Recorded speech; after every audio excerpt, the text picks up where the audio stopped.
সুপ্রিয় বন্ধুরা, আসসালামু আলাইকুম রহমতুল্লাহ। কেমন আছেন সবাই? চলে আসলাম বোয়ালখালীর রাস্তাঘাটের হালচাল নিয়ে আরেকটা ভিডিও নিয়ে। গত ভিডিওতে আমি দেখিয়েছিলাম বোয়ালখালীর সুন্দর একটি রাস্তার দৃশ্য, আর এই ভিডিওতে আমি দেখাতে যাচ্ছি বোয়ালখালী উপজেলার সবচেয়ে বিপজ্জনক রাস্তার দৃশ্য, যা অন্যান্য এলাকার লোকেরা ফুলসিরাতের রাস্তা হিসাবে অভিহিত করে থাকে। ড্রাইভাররা এই রাস্তা সম্পর্কে বলে থাকে যে ড্রাইভার এই রাস্তায় গাড়ি চালাতে পারবে, সে পৃথিবীর যে কোনো জায়গায় স্বাচ্ছন্দ্যে গাড়ি চালাতে পারবে। এটা হচ্ছে বোয়ালখালী উপজেলার সবচেয়ে গুরুত্বপূর্ণ সড়ক, কানগোপাড়া থেকে গুমদন্ডি সি অফিস সড়ক। আর এই সড়কের সবচেয়ে বিপজ্জনক অংশ হলো অলিবেকারি থেকে গুমদন্ডি সি অফিসের এই অংশ।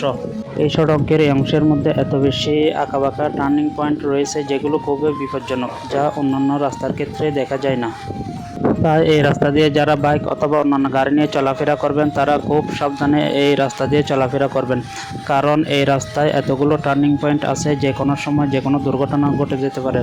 সামনের এই টার্নিং পয়েন্টটি দেখুন, এখানে সামনের কোনো দৃশ্য দেখা যায় না, বড় কোনো গাড়ি আসলে যে কোনো সময় যে কোনো দুর্ঘটনা ঘটে যেতে পারে। ভিডিওটি দেখার জন্য সবাইকে ধন্যবাদ। সবাই ভালো থাকবেন। আল্লাহ হাফেজ।